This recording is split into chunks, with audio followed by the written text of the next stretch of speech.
Une jurée qui jette l'éponge, un autre choisi, puis finalement éliminé, le tribunal de New York qui juge Donald Trump lors d'un procès historique a repris jeudi le laborieux travail de sélection d'un jury impartial.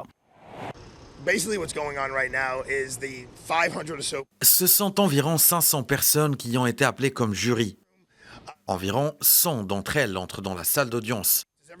Le juge leur demande s'ils savent de quelle affaire s'agit-il et s'il y a une raison pour laquelle ils ne peuvent pas siéger sur cette affaire.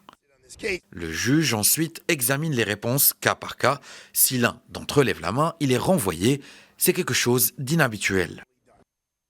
Pour entrer dès lundi dans le vif des débats, le juge Juan Merchan s'est fixé comme objectif de parvenir à réunir ce jury, soit 12 citoyens new-yorkais et 6 suppléants avant la fin de la semaine. Mais à la mi-journée de jeudi, le tribunal comptait 2 jurés de moins, soit 5 au total. Une première jurée a fait part de ses craintes d'être identifiée. Un peu plus tard, le juge a excusé un autre membre du jury pour ne pas dire toute la vérité en répondant au long questionnaire.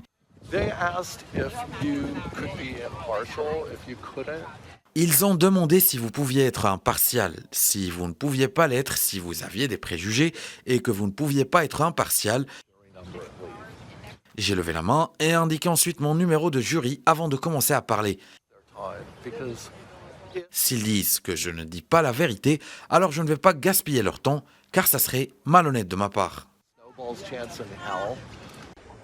Premier ancien président de l'histoire des États-Unis à comparaître au pénal, Donald Trump est jugé dans une affaire de paiement dissimulé pour acheter le silence d'une ancienne actrice Stormy Daniels à quelques jours du scrutin de 2016 qu'il avait remporté sur le fil face à la candidate démocrate Hillary Clinton.